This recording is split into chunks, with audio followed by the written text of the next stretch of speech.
تعالیٰ عنہ سے مروی ہے کہ رسول اللہ صلی اللہ تعالیٰ علیہ وسلم نے ارشاد فرمایا ما من احد یسلم علی الا رد اللہ علی روحی حتی ارد علیہ السلام۔ فرمایا جو کوئی مجھ پر سلام پیش کرتا ہے تو اللہ میری روح میری طرف پلٹاتا ہے یہاں تک کہ میں اس کے سلام کا جواب دیتا ہوں۔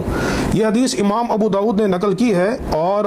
حافظ ابن حجر اسقلانی نے فتح الباری میں جلد 6 صفحہ نمبر 488 میں یہ فرمایا رواتہ ثقات کہ اس روایت کے راوی ثقہ ہیں۔ اس حدیث میں دو باتیں قابل توجہ ہیں۔ ایک بات تو یہ ہے کہ احد نکرہ ہے اور نکرہ نفی کے تحت آیا ہے جو کہ عموم کا تقاضا کرتا ہے، یعنی اس میں پوری امت شامل ہے، ہر بندہ شامل ہے، خواہ وہ نبی کریم علیہ السلام کے زمانہ اقدس میں سلام پڑھنے والا ہو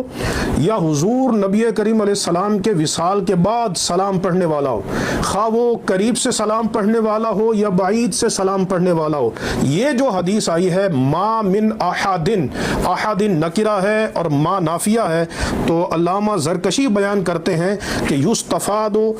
عموم النکرات فی